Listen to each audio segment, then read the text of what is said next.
Olá, bom dia. Muito bom dia. Sejam bem-vindos ao terceiro e último dia da CIDEIS, este ano dedicada ao tema Apostar na Prevenção. Este é o evento de referência de Portugal, na área da segurança digital, onde estivemos, e vamos estar ainda durante o dia de hoje, a debater os grandes temas relacionados com a segurança da informação e do ciberespaço, agregados em 6 dimensões. São elas sociedade, riscos e conflitos, ética e direito, economia, inovação e tecnologias futuras e ainda políticas públicas.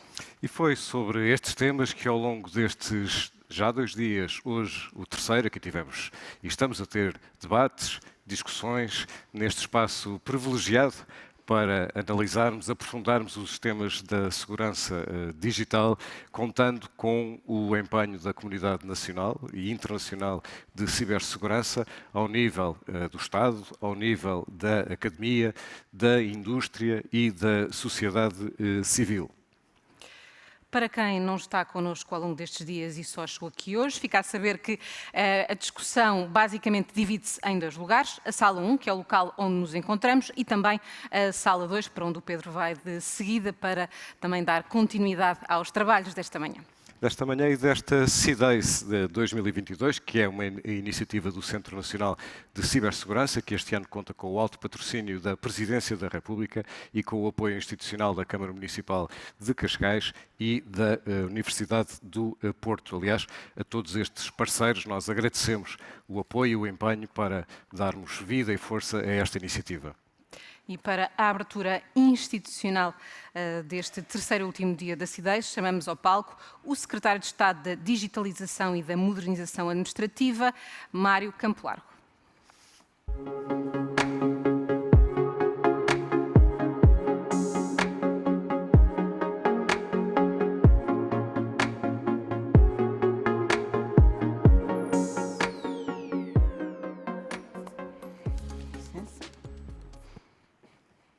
Bom dia, Rosa, Pedro. Permitam-me que eu não use este espaço que limita a liberdade das pessoas.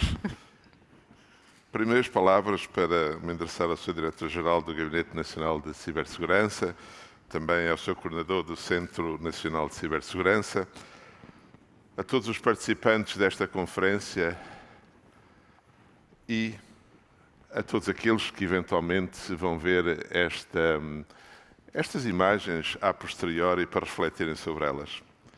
Caros amigos, minhas senhoras e meus senhores, após 2 anos a assistir à CIDEIS através do ecrã, as minhas primeiras palavras são para refletir que é verdadeiramente bom podermos voltar a viver presencialmente estes momentos, esta conferência, reencontrar as pessoas que fazem parte, eu ia dizer desta comunidade, mas são das várias comunidades de cibersegurança que vêm das empresas, da academia, do setor público. E é bom poder trocar ideias e experiências sem ser necessariamente por intermédio de um equipamento informático. Ora, eu acredito que talvez não fosse a primeira coisa que gostassem de ouvir de alguém que veio a uma conferência de cibersegurança e ainda por cima ter responsabilidades como Secretário de Estado da Digitalização. Mas eu julgo que todos me acompanham neste pensamento, nesta reflexão e neste sentimento de que é bom podermos voltar a estar juntos. A digitalização, de facto, não é um fim em si mesmo, mas sim um instrumento de desenvolvimento ao serviço de uma sociedade feita por pessoas e para pessoas. O digital pode seguramente contribuir para facilitar as relações humanas, pode até permitir que funcionemos em sociedade quando não podemos estar fisicamente juntos. Eu argumentaria que tem até muitas vantagens e vai criar seguramente novas formas de interação social e novas formas de trabalho, por exemplo. Mas a experiência humana de estarmos juntos tem outras dimensões que se vêem estampadas nos olhos de cada um de nós quando nos encontramos face a face, hoje e em tantas outras ocasiões. Nos últimos tempos, Passámos a falar e a ouvir falar com mais frequência da cibersegurança. Passámos a sentir, de facto, mais proximamente que o acesso aos serviços digitais que nos habituámos a utilizar em todas as tarefas do dia a dia não pode ser dado como absolutamente garantido. Passámos a ter, quiçá mais vivamente, a noção de que as redes e os sistemas de informação que suportam o uso digital não são, de facto, à prova de tudo. Este é, de facto, um tempo em que a cibersegurança assume uma posição de relevo na vida das pessoas e eu diria que é crucial na atividade das organizações. Com a intensificação dos meios digitais e do seu uso, de alguma forma potencializado pela crise que nós vivemos, do Covid-19, a vida definitivamente instalou-se no ciberespaço. E ao instalar-se no ciberespaço, a superfície de ameaças aumentou consideravelmente. Os tempos que vivemos hoje reforçam a importância de debater a cibersegurança, a forma como influencia, mas também como é influenciada por outras dimensões do ecossistema da digitalização e por outras e muitas variadas áreas tecnológicas e do conhecimento. É isto, de facto, que temos vindo a fazer na CIDEIS desde o seu início, já nos idos anos de 2015. É que, de facto, a CIDEIS foi desenhada, foi pensada para ser um fórum de discussão e de partilha de experiências vividas, onde possamos, de forma colaborativa, responder às grandes questões da cibersegurança,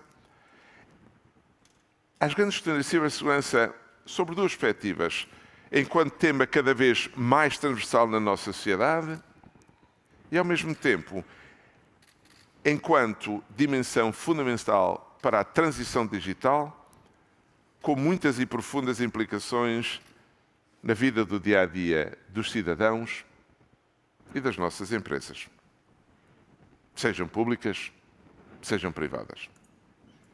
É neste espírito de encontro, de comunhão de vontades e de experiências dos contextos mais diversificados que, paralelamente à Conferência de CIDEIS, decorreu, por exemplo, o Fórum de Cibersegurança da Administração Pública, que decorre ainda o exercício europeu de cibersegurança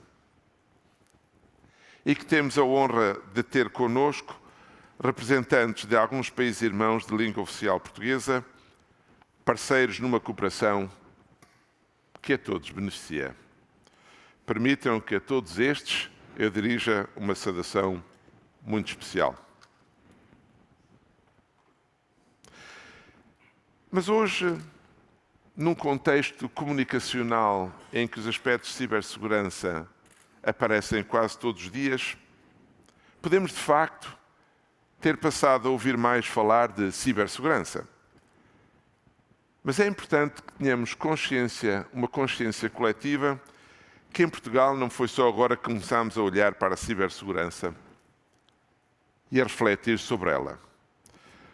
Reparemos, em 2015, ano da primeira edição do CIDEIS, foi também aprovada a primeira Estratégia Nacional de Segurança do Ciberespaço, que depois foi revista e renovada em 2019, e que visa contribuir para que Portugal seja um país próspero e seguro na utilização do ciberespaço e, em última análise, no processo de transição digital.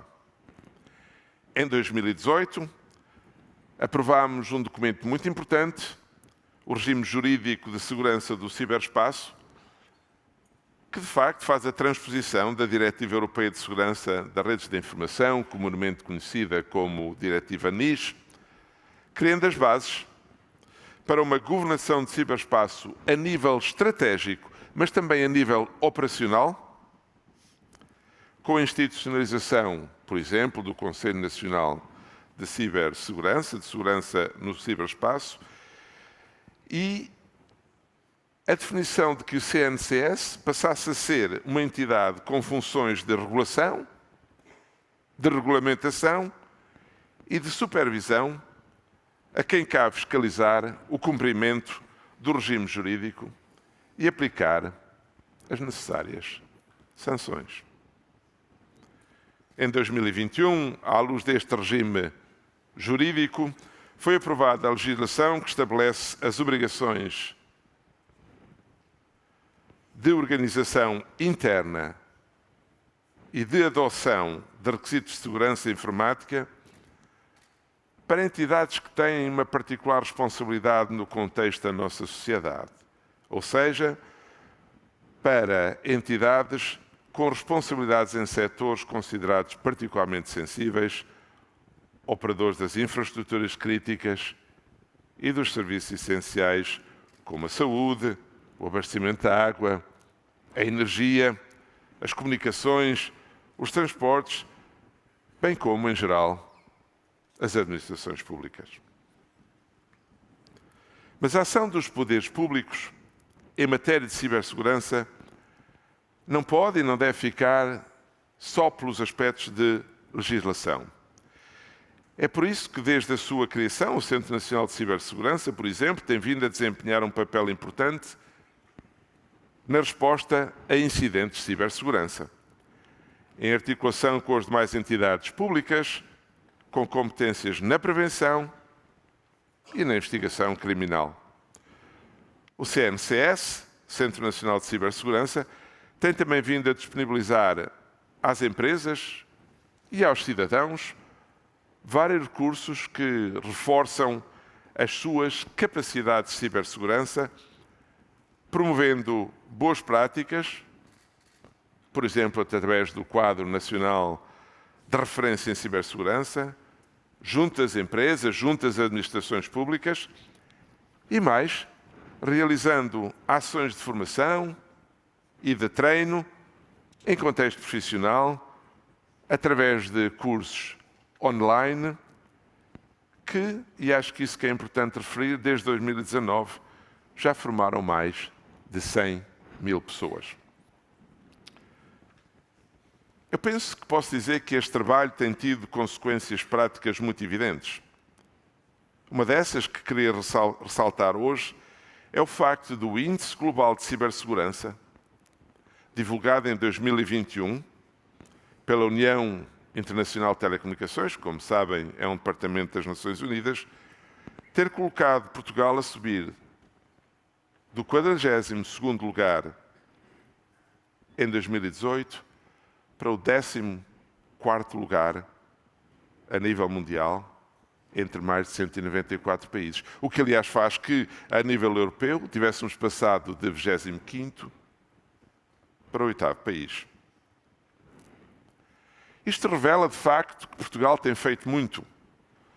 Mas é evidente que temos que continuar a fazer muito mais. E vamos fazê-lo utilizando, por exemplo, os investimentos de 47 milhões de euros que inscrevemos no PRR para o reforço do quadro geral de cibersegurança e que se destinam, em particular, a dar resposta a algumas das principais questões da atualidade nesta matéria. Deixem-me só, como exemplo, referir 2 ou 3 coisas. Por exemplo, ajudar as empresas e entidades públicas de todo o país a definirem sua própria abordagem à cibersegurança. Para isso, vai ser criada a C-Network, uma rede de centros de competências instalada em múltiplas regiões do país, incluindo os Açores e a Madeira, e que disponibilizará apoio técnico especializado, que disponibilizará aconselhamento de primeira linha, contribuindo assim para o processo de transformação digital das empresas e das entidades que estiverem interessadas. Outro aspecto, para ter produtos e serviços mais seguros e confiáveis na área da cibersegurança. Estamos a desenvolver um ecossistema de certificação em cibersegurança. Para isso, vamos financiar a criação de organismos de avaliação de conformidade para os esquemas europeus e nacionais de certificação. É como darmos um selo de maturidade digital às empresas, valorizando não só os aspectos de privacidade, de usabilidade, mas fundamentalmente também os processos de cibersegurança. Mas deixem-me salientar um ponto que me parece particularmente importante. Para aumentar a oferta de recursos humanos especializados em cibersegurança à disposição das empresas e também da administração pública, e esta é seguramente uma das questões mais importantes em matéria de cibersegurança que tem vindo a ser identificada, incluindo aqui, também abordada nestes CDs, vamos lançar uma iniciativa que eu penso que é absolutamente fundamental. Vamos lançar a SEA Academy, ou seja, a Academia de Cibersegurança. E o que é a SEA Academy? É, de facto, um programa de formação avançado, ministrado por várias instituições do ensino superior e que vai permitir formar 9.800 especialistas na área da cibersegurança. Eu sinto muito orgulho em poder anunciar que já após esta intervenção inicial vamos assinar um memorando de entendimento com as primeiras entidades, com as primeiras instituições do ensino superior que vão precisamente aderir a este processo de criação da SEA Academy. Mas ao longo do tempo, são várias as soluções criadas no campo das políticas públicas para permitir que Portugal esteja continuamente mais preparado para enfrentar os riscos da cibersegurança, que de facto o uso dos meios digitais necessariamente acarreta. Algumas dessas soluções são de adesão voluntária, outras serão de imposição legal. E eu chamo a atenção destes dois aspectos porque, para mim, a tarefa gigantesca da cibersegurança não pode ser só acometida a uma tarefa do Estado. Ela tem que ser, de facto, uma tarefa de cada um de nós, de cada empresa, de cada cidadão. É que o ciberespaço é uma realidade que eu posso dizer que é dinâmica e fluida e está em contínua evolução e que gera muitas interdependências entre todos aqueles que o utilizam. E perante o cenário de ameaças crescentes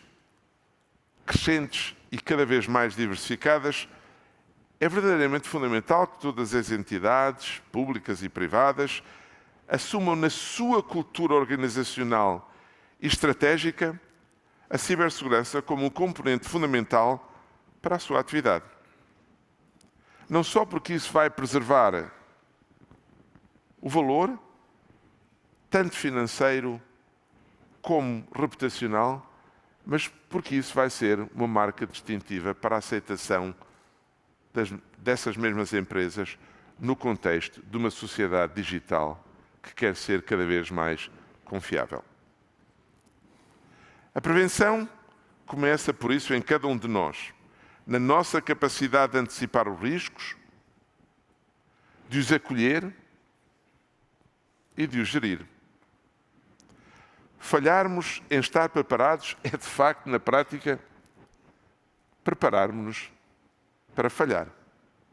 Por isso, o dia de hoje marca também algo que eu penso que é muito importante, que é a ideia de que nós queremos aqui uma aliança para a cibersegurança. E esta aliança para a cibersegurança, que vai ser uma estrutura colaborativa que integra o CNCS e muitas empresas com dimensão apreciável, de setores de atividades relevantes e com um elevado nível de maturidade em termos de práticas e políticas de cibersegurança, essa aliança vai ser a base para que nós possamos partilhar boas práticas e desenvolver projetos concretos em colaboração uns com os outros. Esta iniciativa, esta aliança para a cibersegurança, será alargada a todas as entidades que queiram participar. É importante aqui fazer um apelo para que estas primeiras entidades, que hoje vão também connosco assinar este compromisso para a Aliança da Cibersegurança, possa ser alargado e estendido. Porque para nós, esta aliança faz parte, de facto, do plano de ação da Estratégia Nacional de Segurança no ciberespaço. E é uma forma absolutamente crítica e fundamental de acolhermos o meio empresarial no contexto desta estratégia, não limitando, por exemplo, como se faz em alguns países, apenas a administração pública. Minhas senhoras e meus senhores, caros amigos, este é de facto o espírito do C10. Este tem de ser o espírito da abordagem à cibersegurança, através do envolvimento, através da colaboração, mas acima de tudo, através do compromisso de todos os que estão aqui presentes e de todas as entidades que nós representamos. E permitam-me, para terminar, um pensamento que vem de uma certa reflexão de quem tem algum espírito prático. Se vos derem 6 horas para cortar uma árvore, melhor que vocês passem 3 ou 4 horas a afiar o machado. É que no contexto da cibersegurança não sabemos quanto tempo temos para cortar a árvore. Não sabemos sequer quando teremos de a cortar. Mas já temos a experiência suficiente para saber que, quando esse momento chegar, teremos de ter o machado bem afiado. Muito obrigado a todos. Um bom dia, uma boa conferência. Muito obrigado. Obrigada. Muito obrigado. Muito obrigada. Chamamos agora ao palco para se juntarem a nós António Gameiro Marques, Diretor-Geral do Gabinete Nacional de Segurança, e Lino Santos, Coordenador do Centro Nacional da Cibersegurança. Como acabou de anunciar o Sr. Secretário de Estado,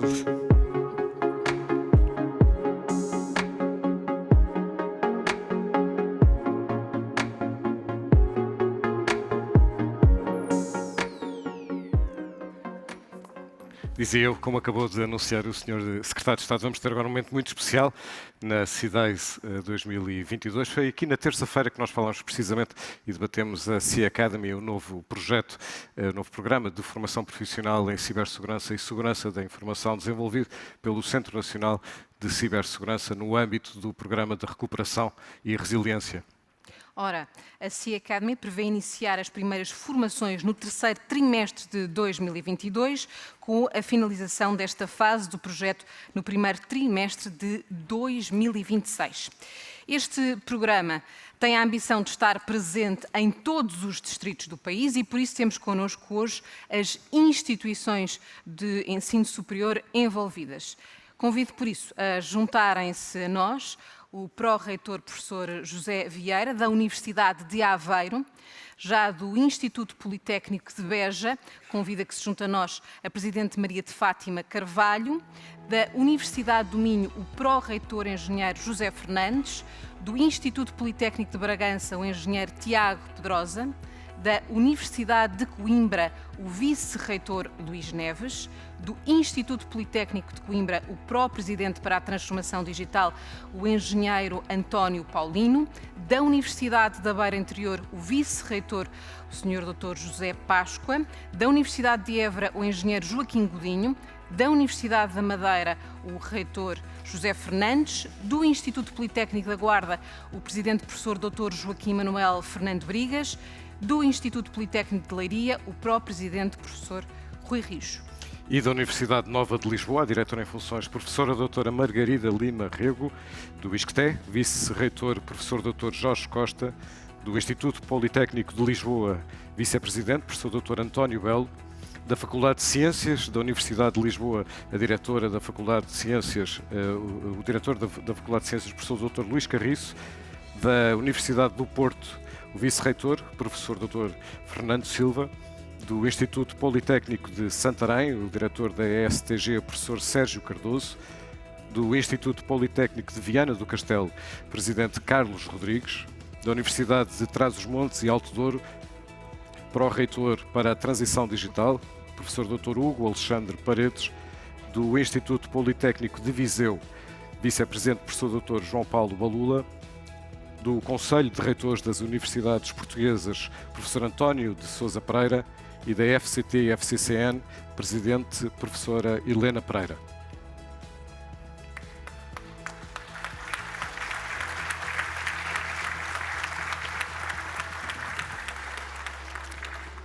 E convido de novo o Sr. Secretário de Estado, Mário Campo Largo, a juntar-se a esta bela moldura.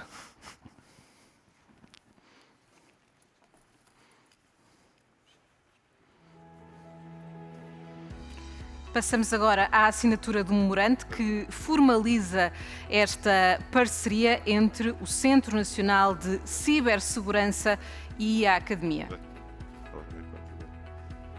Obrigado por estarem cá. Obrigado. Obrigado. Olá, obrigado. Olá.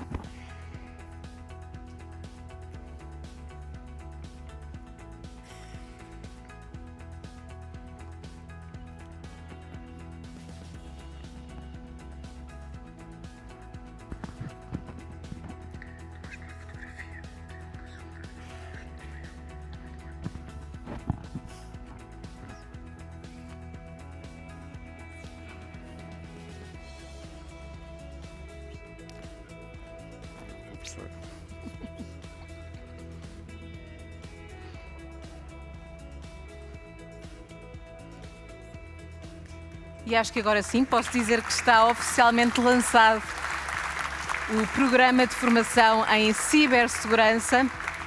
Vamos fazer agora uma fotografia de grupo.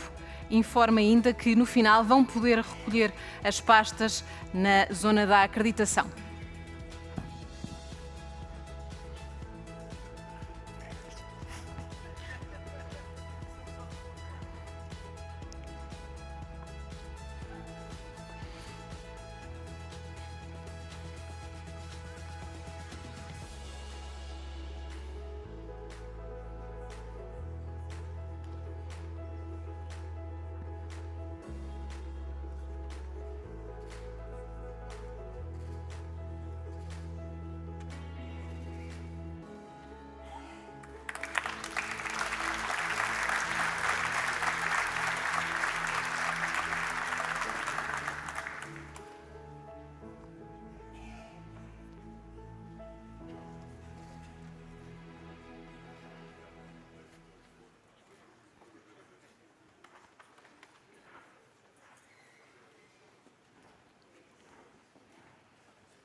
Bom, muito obrigado a todos. Nós passamos agora para o próximo momento desta manhã.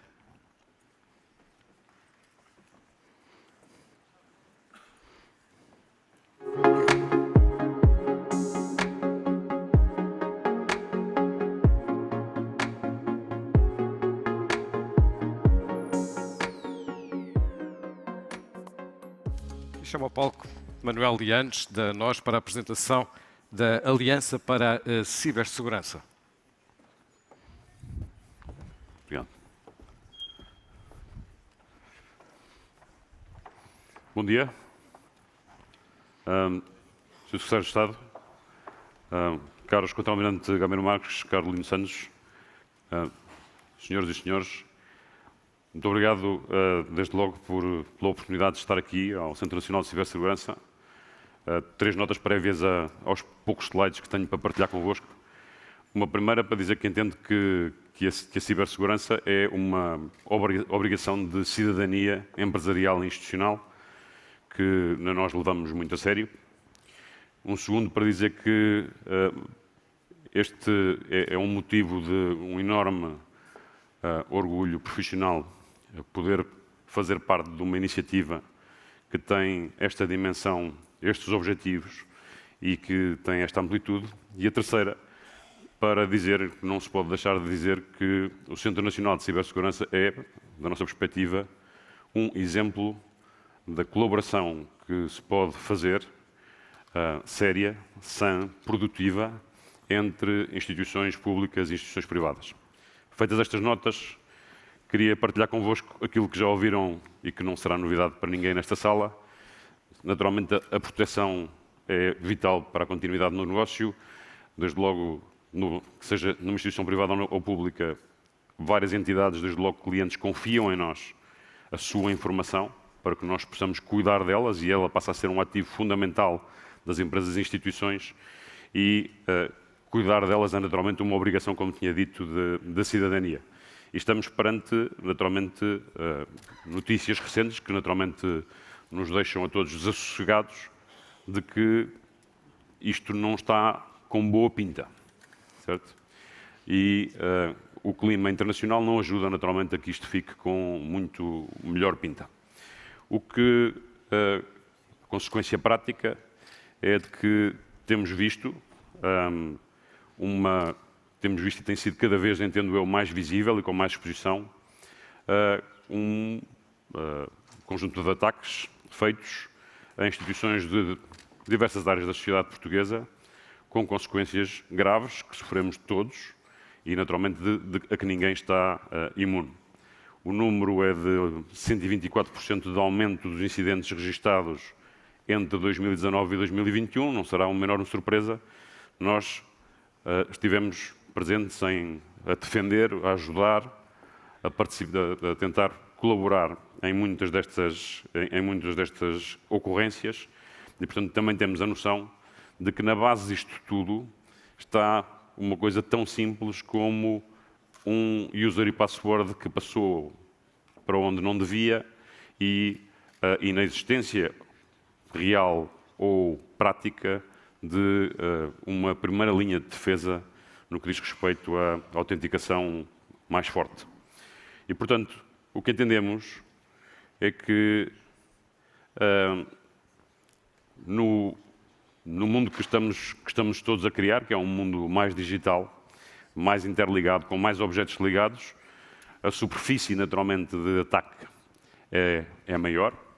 No mundo pós-pandemia, nós próprios abrimos mais ou forçamos mais a abertura do mundo porque obrigámos as nossas instituições e empresas a deixarem-nos entrar a partir de casa para podermos trabalhar. Deixou de haver, e cada vez menos é verdade, que haja um perímetro seguro, o que significa que temos todos que ser elos fortes e não fracos dessa segurança. Um ciberataque tem, naturalmente, como todos entendemos, múltiplos impactos.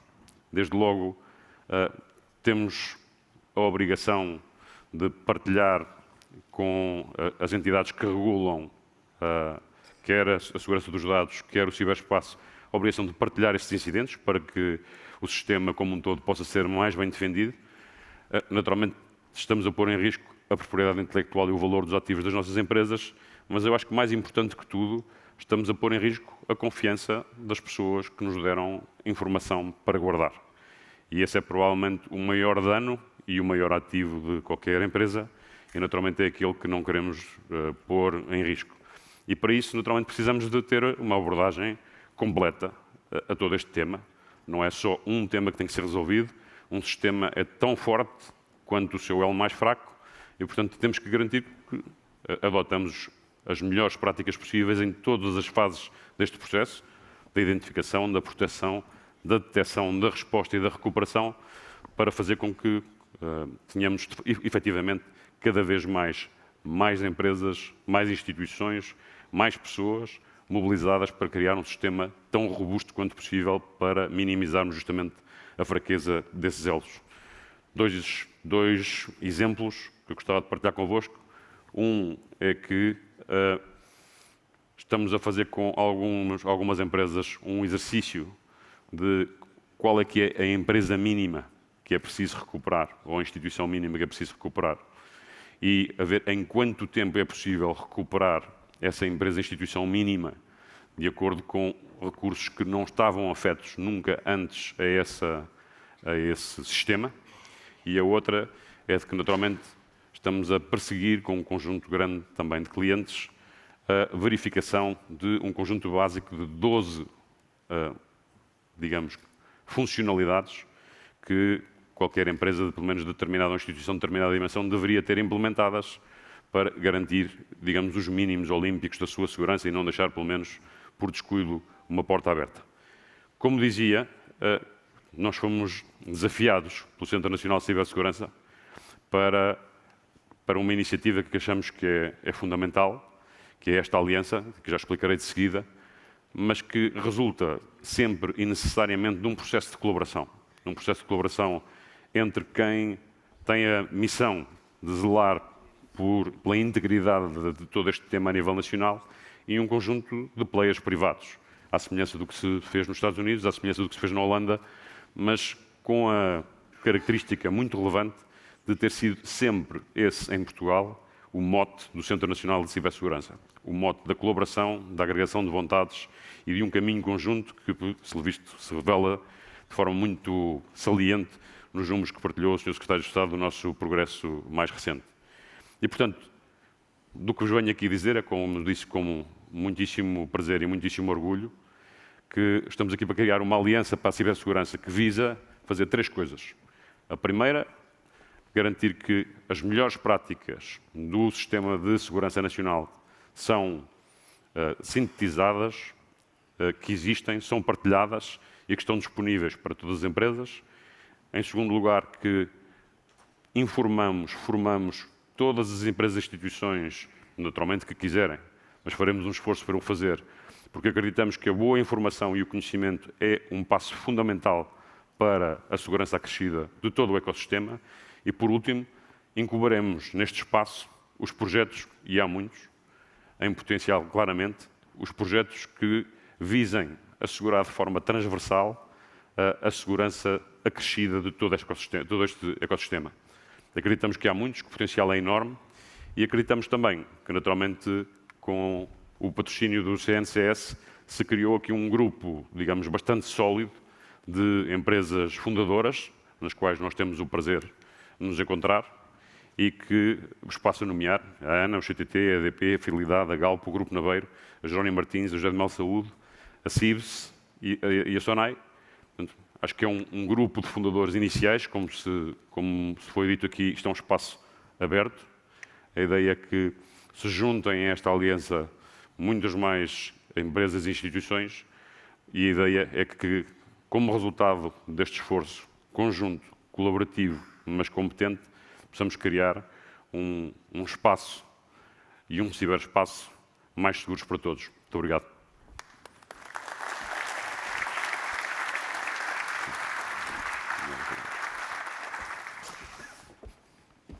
Chamamos agora ao palco para se juntarem a nós novamente o Sr. Secretário de Estado Mário Campo Largo, António Gameiro Marques e também Lino Santos.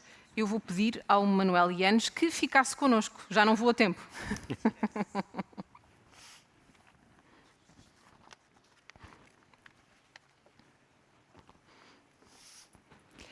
Vou também pedir para se juntarem a nós aqui no palco, e vou dizer por ordem alfabética, as entidades que farão parte do próximo momento de formalização da Aliança para a Cibersegurança, além de nós.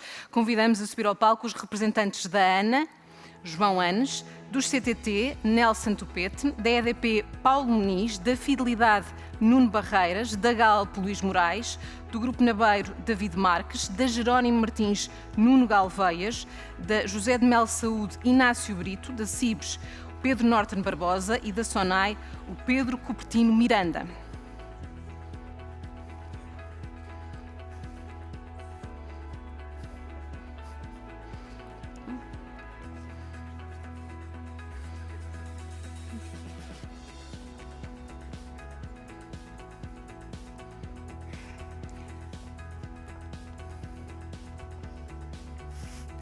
Penso que podemos passar agora a um novo momento de assinatura, mas agora de um memorando que formaliza esta parceria.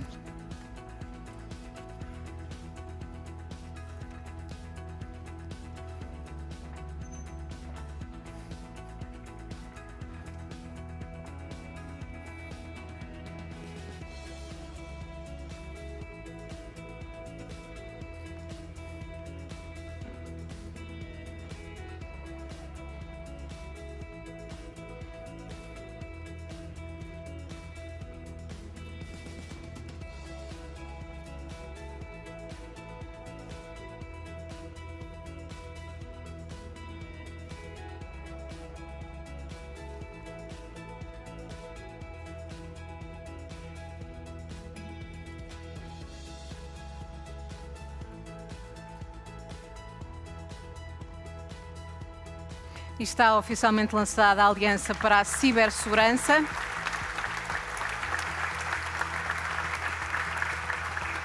Vamos fazer agora uma fotografia de grupo. Peço que se juntem um pouco mais no centro do palco.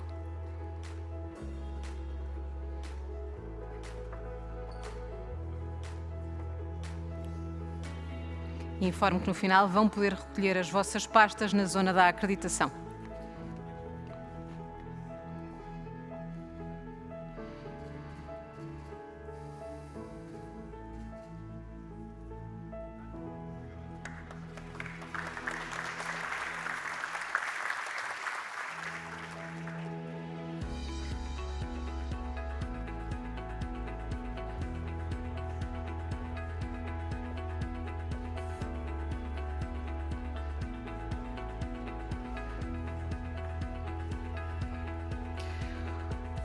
Os trabalhos vão prosseguir agora aqui na sala 1, mas também na sala 2. Na sala 1 vamos começar por falar de carteira e identidade digital.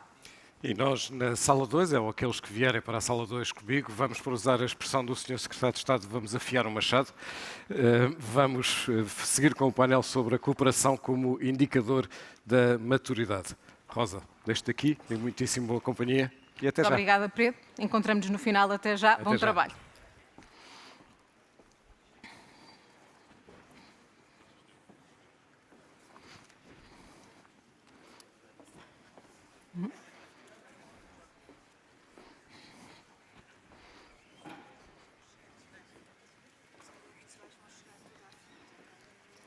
Vamos só fazer aqui um compasso de espera para que o palco seja preparado para o primeiro painel de debate desta manhã, o que vai acontecer dentro de alguns instantes.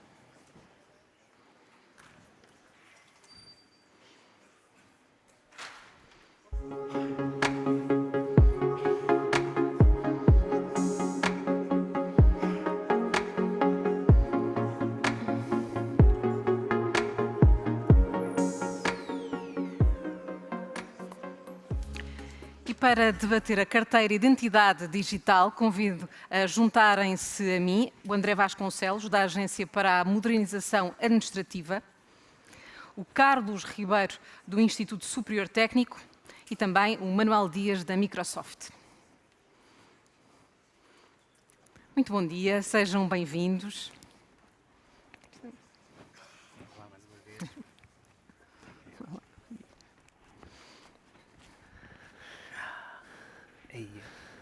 Vamos então começar o nosso primeiro debate nesta sala e vou começar por uma questão bastante prosaica. Porquê é que a identidade digital é tão importante? E a pergunta é para todos, começando por si. Okay, muito obrigado. Muito obrigado pelo convite ao Centro Nacional de Cibersegurança, ao Comitê Nacional de Segurança, em cumprimento à Sra. Secretária de Estado, enfim, membros do Governo, toda a audiência. Pronto, a identidade digital, enfim, hoje em dia é o meio para conseguirmos aceder a N serviços que estão disponíveis pelos canais digitais. De facto, conseguimos identificar de forma forte, de forma segura, cada cidadão, cada empresa, permite-nos estabelecer e dar confiança a todo o sistema. E permite-nos que quer cidadãos, quer empresas consigam aceder desta forma a serviços públicos e privados de forma segura. Em particular, enfim, no contexto também europeu, onde os desafios também se colocam, e também no contexto nacional.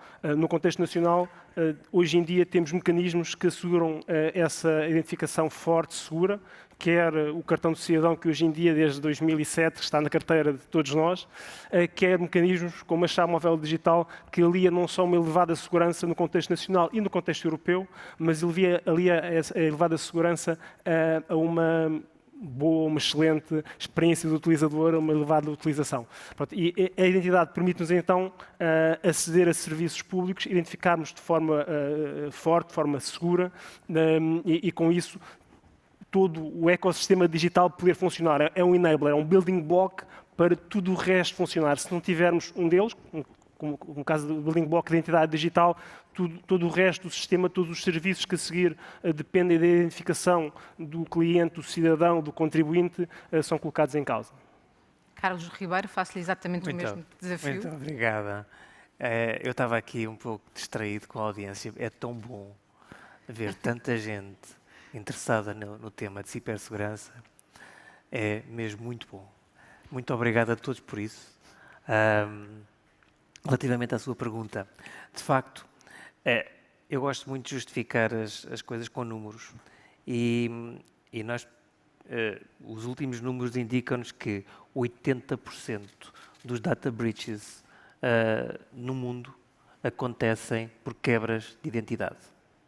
Ou seja, a quebra da identidade está em 80% das causas, das primeiras causas, não é a causa única, mas este número é assustador. O que só por este número é possível perceber que a identidade, a manutenção da identidade, a gestão da identidade no contexto digital é absolutamente essencial. Mas não é só necessário ver isso. Qualquer pessoa que percebe que tem uma interação com o digital, percebe que a primeira coisa que tem que fazer é fazer login. E, portanto, a identidade está em todo o lado. Não há aplicação digital onde a identidade não apareça. Inclusive é possível definir a maioria dos processos digitais como transações entre entidades. Entre identidades. Portanto, há uma transação entre identidades. A identidade é a raiz da grande maioria dos processos digitais, está na base a sua quebra está na base da maioria dos data breaches. Portanto, a identidade é algo essencial para gerir. Mas hoje em dia nós pensamos na identidade um bocadinho para além do processo de simplesmente nos reconhecermos digitalmente. A nossa identidade vai um pouco para além disso e penso que esta reunião é muito oportuna para discutirmos esse processo, porque estamos neste momento num ponto em que podemos dar mais um salto qualitativo na gestão da identidade. Nós tivemos vários saltos qualitativos, últimos dos quais foi o regulamento eIDAS, em nível europeu. Esse foi um salto qualitativo muito grande, já foi há algum tempo, e estamos neste momento preparados para dar outro salto qualitativo muito interessante. E, portanto, acho que esta nossa conversa é muito oportuna nesse sentido. E teremos mais tempo para explorar algumas dessas questões, mas ainda falta ouvir sobre a pergunta que lancei ao Manuel Dias. Bom dia a todos. Deixe-me só fazer uma pequena nota para felicitar o CNCS e tudo o que eu vi até agora nesta manhã, que realmente me deixa muito satisfeito, porque no mundo em que estamos cada vez mais digital, ver o tema da academia, o tema do skilling, que é uma área fundamental, e ver um conjunto de empresas nacionais muito importantes apostarem nesta área e trazer isto para cima da mesa é muito bom. Portanto, felicitar o CNCS e o GNS por isso. Relativamente à identidade. Bom, a identidade define-nos, é aquilo que nós fazemos, é aquilo que nós somos, todas as interações que hoje em dia torna-se difícil separar o mundo físico do mundo digital e, portanto, a identidade digital cada vez é mais importante. Mas pensarmos no mundo físico, se calhar muitos de nós, eu incluído, na nossa carteira temos 6 cartões, portanto, temos 6 identidades.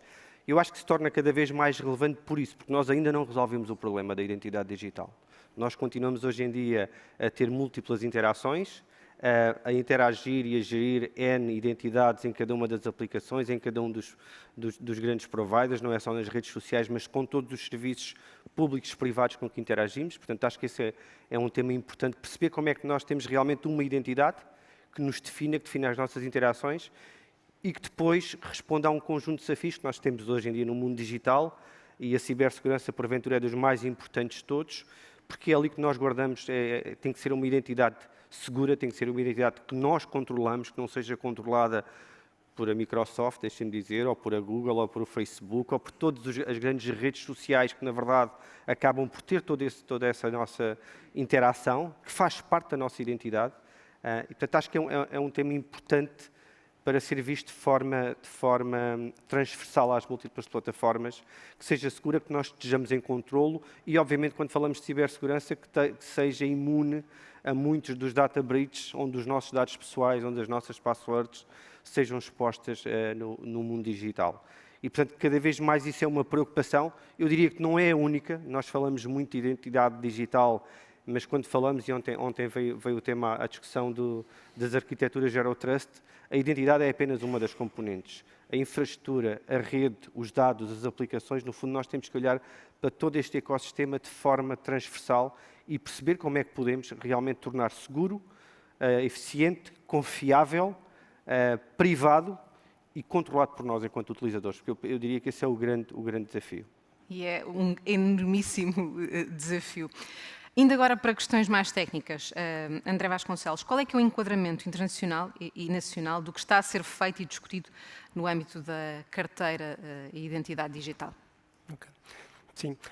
Então, começando pelo enquadramento atual, portanto, em termos europeus, como já foi aqui referido, temos um regulamento, enfim, um momento conhecido como eIDAS, o Regulamento Europeu criado em 2014, o 910, que basicamente nos permite e potenciou imenso a interoperabilidade da identidade nacional no contexto europeu. Permite, por exemplo, que eu com o meu cartão de cidadão ou com a minha chave móvel digital, que são 2 mecanismos notificados em termos europeus com um nível de segurança e confiança mais elevado, me permite autenticar-me e aceder a um serviço público em Espanha, em França, na Alemanha e vice-versa. E um alemão consiga fazer a mesma coisa com o seu documento de identificação, com os seus mecanismos de identidade digital nacionais. Pronto, este regulamento que atualmente existe define um conjunto de outros serviços associados à identidade, não só estes mecanismos de autenticação, mas também de assinatura, de selos eletrónicos, enfim, um conjunto de mecanismos muito associados à identidade digital. E que foi imensamente importante para o que temos em termos europeus e para o que temos em termos nacionais. Por exemplo, a chave móvel digital, que é um mecanismo de assinatura remoto, com elevada segurança e de autenticação também, só foi possível graças ao enquadramento que este regulamento europeu também lhe deu. Mas temos que dar aqui os próximos passos. E ainda na presidência portuguesa, portanto, no início do ano passado, iniciou-se a discussão do novo regulamento europeu de identidade digital. Este novo regulamento europeu, para além de, eu diria, de melhorias, eu diria, pontuais e mais do que pontuais ao regulamento atual, designadamente com novos serviços de confiança, por exemplo, na preservação de assinaturas, e outros, e arquivo, etc. Tem, eu diria, a principal novidade é precisamente a carteira, a wallet, uma carteira digital de identidade europeia. Esta wallet, que neste momento está em discussão, portanto, o regulamento está em discussão, e por isso, eu diria, muito que estou aqui a dizer pode sofrer, certamente, e vai sofrer evoluções nesta discussão, que está a acontecer ao nível técnico e ao nível também, eu diria, político, jurídico, tem por objetivo colocar na carteira de cada um de nós, na mão de cada um de nós, no telemóvel, para ser mais correto, de cada um de nós, as respectivas identidades. Os meus, se quisermos, os atributos, os meus documentos de identificação, e também com isso eu conseguir não só autenticar-me no contexto europeu, mas também poder assinar documentos nesse contexto e ter uma validade europeia.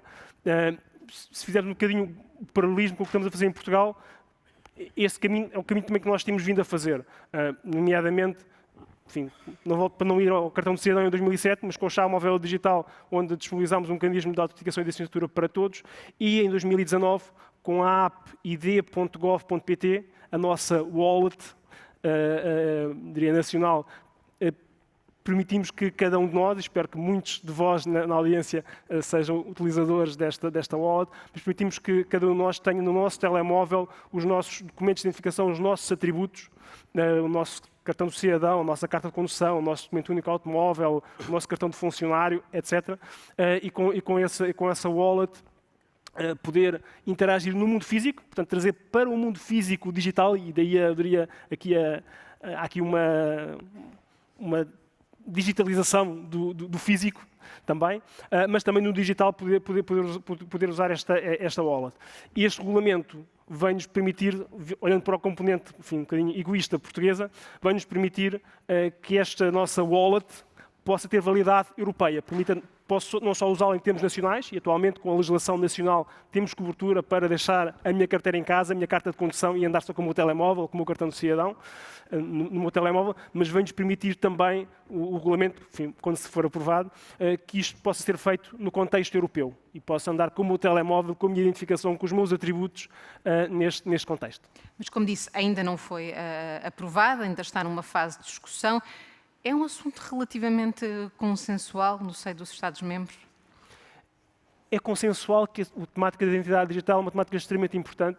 É consensual que a temática de criação daqui de uma wallet, enfim, cada Estado-membro com validade europeia é consensual. Isso eu diria que agora há um conjunto de discussões técnicas e que já havia anteriormente no âmbito do regulamento AIDAS existente. Portanto, eu diria que é consensual essa necessidade. Eu diria que os pormenores técnicos, quer os timings de implementação,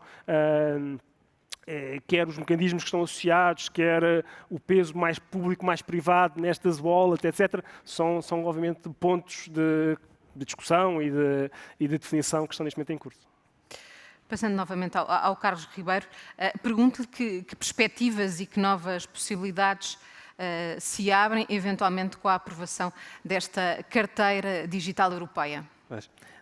Deixe-me começar exatamente o que é que nós tentamos resolver com esta carteira digital europeia. E começar pelos problemas que temos na solução atual e perceber que neste momento temos um conjunto de ferramentas que nos permitem resolver esses problemas. E é isso que estamos a tentar resolver com esta wallet. Nem todos os problemas estão resolvidos. Aliás, é uma das coisas, não há um problema, não há uma solução já clara e não é uma questão já de regulamentar, ainda há trabalhos técnicos a fazer. Mas deixe-me começar para que se perceba o edifício. O atual regulamento tinha tem coisas fantásticas. O processo de notificação que foi construído é absolutamente, com todos os problemas que ele tem, é uma solução muito, muito boa. Vai nos permitir, por exemplo, agora, rapidamente colocar este sistema de wallet a funcionar. A capacidade que nós temos, que os Estados-membros agora têm de notificar os outros e todos reconhecerem as identidades uns dos outros. É um processo... A criação deste edifício legislativo é essencial e é algo muito bom do atual regulamento e que vai nos facilitar muito a introdução do novo regulamento. A infraestrutura que foi montada e que nos permite interoperar os vários Estados-membros também é muito interessante, mas o regulamento tem dois problemas que todos nós conhecíamos desde o início. Um deles é o problema da adesão dos serviços e das pessoas. O uptake é muito, muito difícil. Porquê? Porque os serviços não aderem porque as pessoas não aderem, as pessoas não aderem porque não há serviços. Então temos aqui um problema do ovo e da galinha e isto resulta porque a solução foi pensada não tão evolutiva, mas um pouco disruptiva. E era preciso resolver esse problema. Todos nós sabíamos que esse problema existia desde o início e o que nós pretendemos fazer com esta wallet um dos problemas a resolver é exatamente esse. É permitir utilizar uma tecnologia nova baseada em blockchain e baseada em um nome que se chama Self-Sovereignty Identity. E esse mecanismo vai nos permitir ligar as coisas antigas com as coisas novas e garantir um processo mais seamless de integração e vai permitir os serviços entrarem e ao entrarem os serviços as pessoas vão entrar mais facilmente e vai resolver este problema de chicken and egg que tínhamos na solução anterior. Um dos outros problemas que tínhamos, que já conhecíamos desde o início, era o problema da usabilidade da solução. A solução tem que ser usável. Todos nós sabemos que as soluções de segurança têm que ser usáveis, porque se não forem usáveis as pessoas contornam-nas, portanto, e deixam de ser soluções e passam a ser problemas. E, portanto, uma das características mais importantes que uma solução de segurança deve ter é a sua usabilidade. E esta não tinha. Mas agora com as apps e com o desenvolvimento de normas, como a norma que nos vai nos permitir ter uma carta de condução internacional no telemóvel e a ser acessível por todos os agentes internacionais, portanto uma norma internacional baseada em telemóvel, baseada no conhecimento, essa interação, esses novos mecanismos de usabilidade que nós vamos ter nos telemóveis, vai nos permitir dar este salto de usabilidade ao nível da identidade. E, portanto, estas duas questões que vão estar na wallet são fundamentais para resolver dois dos problemas que nós tínhamos. E é isso. Há um terceiro problema que não está completamente resolvido, que é o problema da privacidade. A nova wallet, que existem já algumas soluções a nível europeu, como a infraestrutura de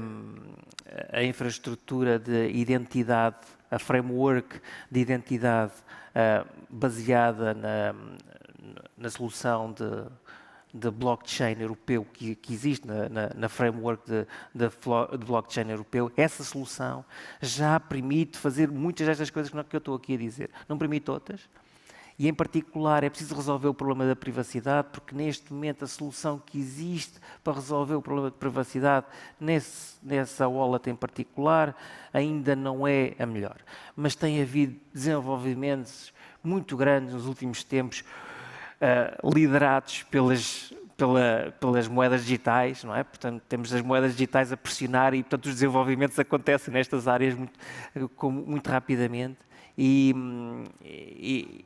há um conjunto de desenvolvimentos ao nível das provas de conhecimento nulo que nos vão permitir resolver também estes problemas de privacidade. Portanto, é por isso que eu dizia no início que há aqui um conjunto de tecnologias que vêm de várias direções que nos vão ajudar a resolver os problemas antigos e que finalmente devemos ter uma solução usável, segura e universal, que são essas três: usável, segura e universal.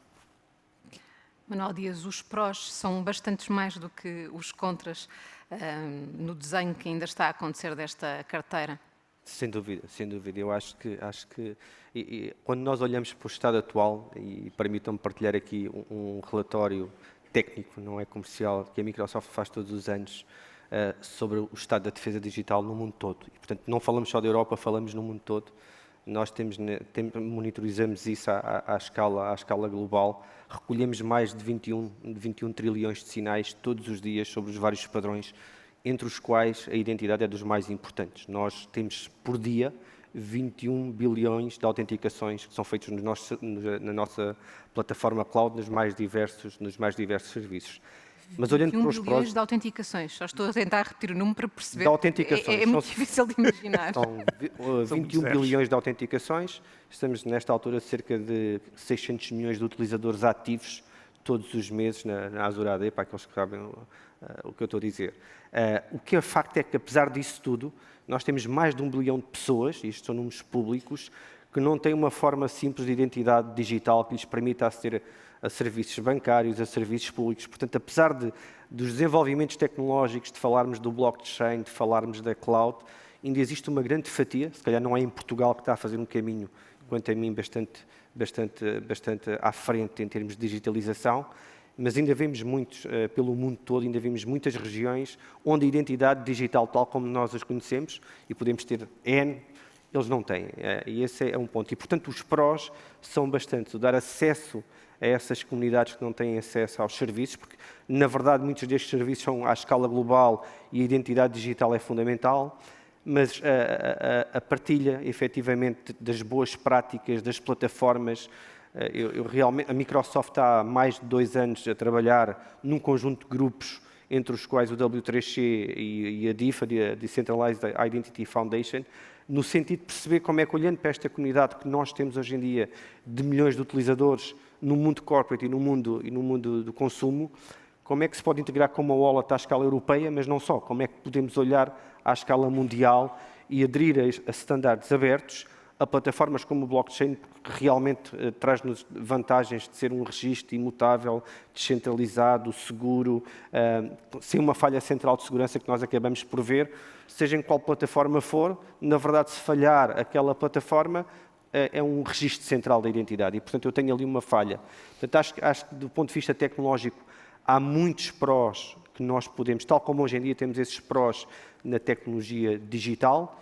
Acho que ainda há temas para resolver. O tema da usabilidade eu vejo como um tema de inclusão, e vem esse número de 1 bilhão. É desenhar de forma, tendo em conta a usabilidade e acessibilidade, para que qualquer pessoa possa aceder a uma wallet e conseguir autenticar-se e autorizar-se para utilizar um serviço, seja ele público ou privado.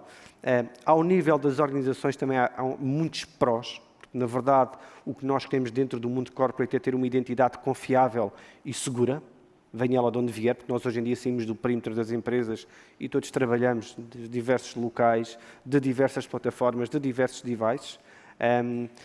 Queremos sair de Portugal, como falávamos, e ir além fronteiras e, portanto, quando estamos na Europa, queremos ter uma identidade que seja reconhecida, tal como uma carta de condução, e acho que isso vai ser um benefício para todos nós, efetivamente. Portanto, eu vejo os prós ao nível do indivíduo, ao nível das organizações e ao nível mais global. Mas, efetivamente, ainda temos esta fatia de população e estes desafios tecnológicos para resolver. Portanto, não é uma questão que esteja totalmente resolvida, como eu dizia no início. E permita-me só complementar com mais um número que me parece relevante, e também é um número que nós temos nesse relatório de defesa digital, porque o tema da cibersegurança, o tema é fundamental quando nós olhamos para o tema de identidade. Nós, num ano, bloqueámos 32 bilhões de ameaças só à identidade. Já não falo nos devices, são mais 9 bilhões. Nós temos a possibilidade, obviamente, de olhar para isto à escala mundial e registrar muita desta informação, mas não deixa de ser preocupante a evolução e o aumento e a sofisticação do cibercrime, e o tema da identidade é dos mais importantes, seja com ataques de phishing, seja com ataques de ransomware, seja com ataques aos endpoints. O que é facto é que as ameaças estão a crescer e, portanto, nós temos que olhar para isto de uma forma transversal à sociedade. Ou seja, André Vasconcelos, este tema da privacidade, imagino que seja, dentro de todos, o mais difícil de resolver, porque, como referiram há pouco, ainda não há soluções técnicas suficientemente eficazes. Sim, como já foi aqui referido, parece-me que o balanço entre segurança, privacidade e usabilidade, experiência de utilização, é um balanço que temos sempre que manter, e quando, enfim, dos vértices não está lá, enfim, a solução de identidade é colocada em causa. Pronto, eu acho que temos todos vindo a aprender um bocadinho com isso, não é? O exemplo nacional de colocarmos um cartão de cidadão na carteira de todos nós com uma identidade digital, com um certificado de autenticação e de assinatura, foi extremamente importante, mas permitiu-nos também perceber que na vertente de experiência de utilização, para o cidadão comum, implicava um leitor, um software que tinha que instalar, não teve, enfim, a utilização que esperávamos. Por isso, eu diria, a componente aí de experiência de utilização provavelmente não foi tão bem considerada como devia. Melhorámos com a chave móvel digital precisamente para conseguir endereçar e permitir que o cidadão comum com um telemóvel que recebe SMS consiga ter um nível de segurança similar e uma experiência de utilização francamente melhor. Na vertente da privacidade de dados, é algo que, enfim, na administração pública e certamente em entidades privadas levamos muito a sério. E, portanto, todos os mecanismos previstos no próprio Regulamento Geral de Proteção de Dados são, obviamente, disponibilizados para o cidadão conseguir perceber que autenticações são feitas, que dados lhes são disponibilizados, ele poder auditar o que é que está a acontecer sobre si. E hoje em dia, com tecnologias como o blockchain que nos permitem a descentralização, abrem-se outras possibilidades, nomeadamente de não termos que ter um ponto único de centralidade para para a identidade e permitir, que é um bocadinho a visão que vem na wallet do novo regulamento, permitir que o próprio cidadão possa ele gerir a sua identidade digital, trazê-la consigo no seu telemóvel de forma segura, cifrada, e possa ele decidir em cada momento quem é que pode aceder a que dados que lhes foram disponibilizados, tipicamente por entidades públicas, mas eventualmente até por entidades privadas. E, portanto, hoje em dia, esta troika de usabilidade, privacidade e segurança é algo que parece que já lidamos relativamente bem com ela, mas é algo que as tecnologias nos vêm cada vez mais permitir lidar melhor. A outra vertente que também foi aqui referida, da utilização e da universalidade, digamos assim, destes mecanismos de identidade digital, é algo que é extremamente importante também. Portanto, hoje em dia, mecanismos como a chave móvel digital que estão disponíveis não só no setor público, pelas várias entidades, mas também, hoje em dia, quando eu vou a um banking ou quando eu vou, enfim, a uma telco e consigo também, com estes mecanismos utilizados pelo Estado de identidade digital, executar serviços, permite-nos também assegurar que no dia em que eu for fazer um serviço público não me esqueci da forma como é que eu uso a minha chave móvel digital, de qual é que é o meu PIN. Pronto, isso também é extremamente importante, eu diria que é uma consequência, parece-me, da existência dos outros três vértices, mas que é fundamental para o sucesso de todo o sistema, que é assegurarmos que há aqui uma parceria pública-privada das várias entidades para termos uma identidade digital controlada pelo cidadão e que pode ser usada, eu diria, de forma mais ou menos indiscriminada nos vários serviços públicos e privados nacionais e com este regulamento que se está a trabalhar, europeus, enfim, e no futuro, quem sabe, mundiais. Carlos Ribeiro, até pegando nas palavras e nas ideias que agora aqui nos deixou o André, no fundo, o cidadão passará a ter um papel mais ativo nestas matérias, não é? Passa a ganhar mais poder, mas também mais responsabilidade, porque passa a decidir, por exemplo, a quem é que fornece dados. Sim, nós temos que colocar o cidadão no controle e na gestão da sua identidade.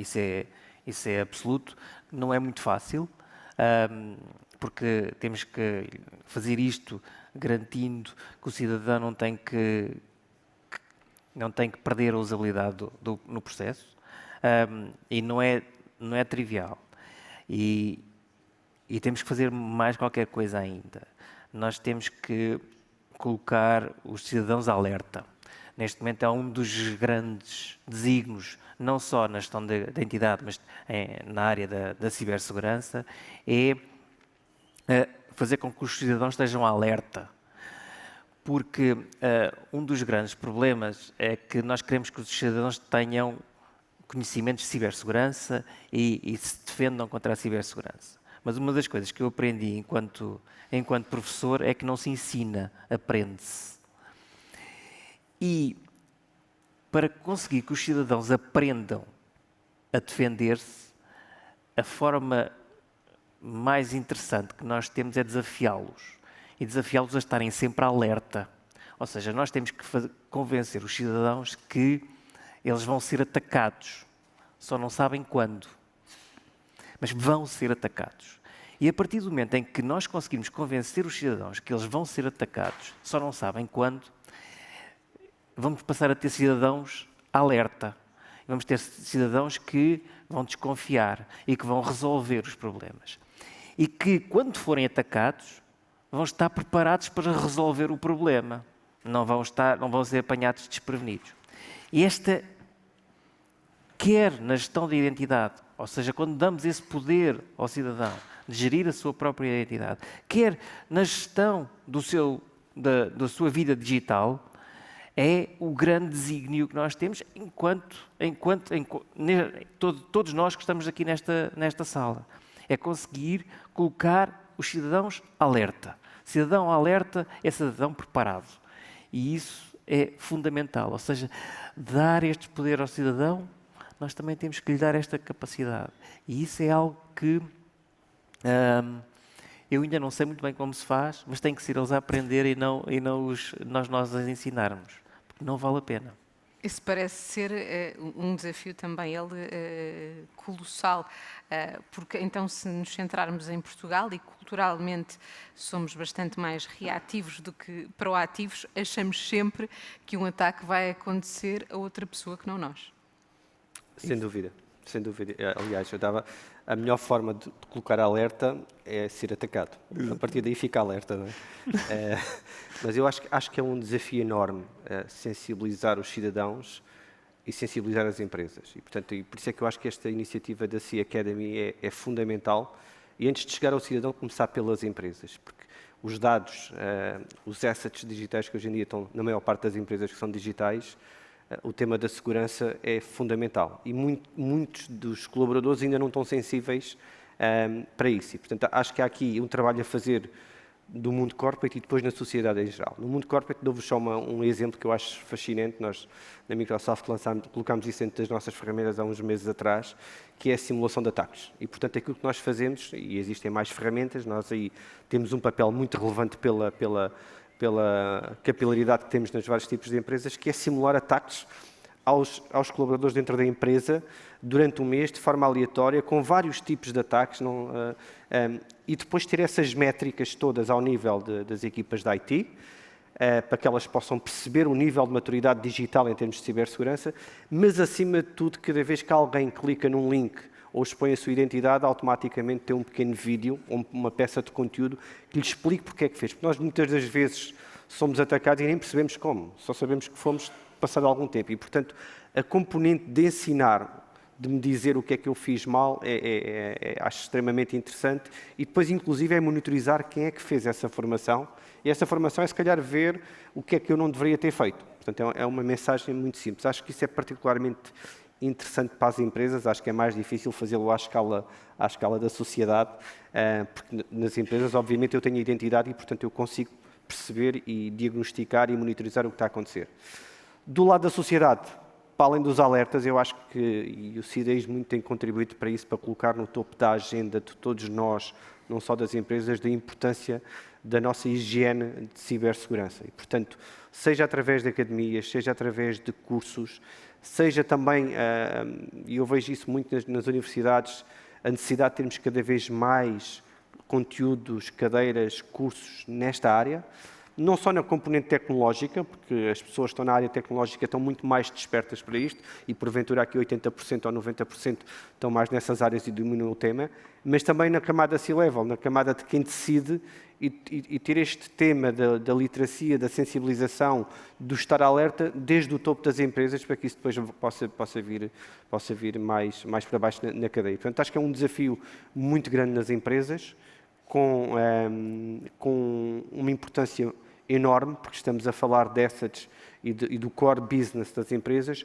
Do lado da sociedade digital, acho que todos nós, esta é mais uma coisa que vai captar a nossa atenção e, portanto, o estar alerta vai captar a atenção, e se não for suficientemente simples, usável, inclusivo, se calhar nós nem prestamos a devida atenção no meio de tantas coisas. Pode ser que o metaverse, com a identidade digital, nos vá outra vez pensar no quanto fundamental é a nossa identidade. Mas acho que é um desafio enorme este tema de skilling, à volta do tema de cibersegurança overall, não só da identidade, mas cibersegurança overall. André, ainda sobre este tema, a nível da sensibilização dos cidadãos, mas também das empresas, e tendo em conta que podemos, se tudo correr bem no futuro, dar esse passo em relação à carteira digital europeia, que trabalho de facto é que ainda tem de ser feito e o que é que aprendemos com lições passadas, até porque em Portugal já utilizamos, como há pouco referiu, a chave móvel digital, a aplicação onde podemos consultar também os nossos documentos, como é que correram e que lições é que podemos retirar disso mesmo? Sim, esta temática de sensibilizar o cidadão para a segurança em geral, a cibersegurança em geral, mas em particular para a importância de ter uma identidade digital segura, forte, é central. Portanto, do nosso ponto de vista, passa, por um lado, por assegurar que os mecanismos que estão aí estão disponíveis e são fáceis de adquirir, aceder, obter. Portanto, não temos barreiras para facilmente eu ter uma identidade digital. Não temos barreiras para eu, quando vou renovar o meu cartão de cidadão, ter uma chave móvel digital, ou eu online conseguir ter uma chave móvel digital de forma segura, rápida e efetiva. Por um lado. Por outro lado, passa por assegurar que nos vários sistemas, portais públicos e privados, esses mecanismos estão lá e estão disponíveis para poderem ser usados também, para assegurar que eu não tenho só uma identidade digital e depois não consigo fazer nada com ela. Isso hoje em dia já acontece. Não é? Estas duas vertentes de termos o mecanismo disponível, utilizável e disponível nos principais sites e sistemas públicos e privados para poderem aceder a serviços públicos, para eu abrir uma conta bancária, para eu aceder ao home banking, para eu pagar impostos, para eu ir ao Serviço Nacional de Saúde, para eu pedir um registro criminal, para os vários serviços públicos e privados que existem. Depois há outra vertente, que é assegurar que o cidadão efetivamente usa e está sensível para isso, e essa é a parte complexa, uma das partes complexas, estão as outras resolvidas, e aí temos trabalhado com a sociedade civil e temos trabalhado com a sociedade civil, por exemplo, nestes fóruns, outros fóruns com o movimento para a utilização digital ativa, que temos também vindo a trabalhar com várias ações de sensibilização, por um lado, e efetivamente temos que passar a mensagem, cada um de nós não vamos usar a password das finanças no portal das finanças, vamos usar a chave móvel digital, não vamos, no meu home banking não vou usar as credenciais do home banking fracas, vou usar a chave móvel digital. Temos que cada um de nós ter agentes dessa mudança. Se cada um de nós não formos, temos que assegurar que as nossas empresas, eu não uso na gestão documental uma autenticação com user e password, tenho uma autenticação forte, como chave móvel digital ou outra do género. Se cada um de nós não formos agentes ativos desta mudança na nossa vida pessoal, na nossa vida profissional, nas nossas organizações, não vamos ter o machado afiado quando for necessário usá-lo. E, portanto, é isso que nos parece que deve acontecer. Nós temos, enfim, tentado dar o nosso contributo fornecendo estes mecanismos, sensibilizando o cidadão, mas é um bocadinho como o Carlos estava a dizer, não é? nós tentamos ajudar a ensinar, mas é necessário que cada um de nós retenha, aprenda, e, portanto, obviamente é um trabalho que as academias, a sociedade, por ações de comunicação, por cidadão perceber dessa necessidade de importância que vai fazendo, e nota-se hoje em dia já há uma utilização muito superior, e nós notamos com a pandemia e agora mais recentemente também, que há um interesse e uma utilização bastante superior nestes mecanismos de identidade digital. Notou-se um crescimento na adesão a mecanismos seguros, fortes, na adesão e na utilização. E, portanto, esse caminho está a acontecer e portanto, diria que os resultados estão a aparecer, e parece que temos uma população neste momento, globalmente, eu diria, mais segura nesta vertente, mas ainda, enfim, há muito caminho ainda pela frente. E já estamos na reta final. Eu vou deixar os exercícios mais especulativos para o Carlos e também para o Manuel, até porque nos disseram que ainda há muita coisa por resolver, ainda há todo um caminho para percorrer, mas ainda até ao encontro daquele que é o tema deste painel de debate, no mundo perfeito, como é que seria a carteira e a identidade digital? Seria algo que nós conseguimos usar de forma indistinta, ou seja, algo que é muito fácil de usar, que seria natural usar. É importante que as coisas sejam naturais e que não sejam forçadas. Neste momento, para nós, é claro que é natural usar o telemóvel como uma raiz dessa identidade, porque a sociedade acha natural usar o telemóvel. Deveria ser universal, e isto, como o Manuel estava aqui a dizer, sobre as lacunas de identidade no mundo, não em Portugal, estamos a falar do mundo. A OMS tem um programa fantástico para tentar criar identidade em regiões do mundo onde essa identidade não existe, em que as pessoas não podem fazer nada porque não têm identidade, não existem. E a OMS tem um programa que eu recomendo, deviam era ter mais financiamento para o desenvolver, mas é um programa muito interessante. Portanto, a identidade, voltando ao tema, a identidade devia ser universal e devia ser absolutamente segura. E segura nas duas várias perspectivas. Não ser personificável e não ser e ser absolutamente confidencial. Ou seja, aquilo que nós queremos revelar é aquilo que nós queremos revelar e não mais do que isso.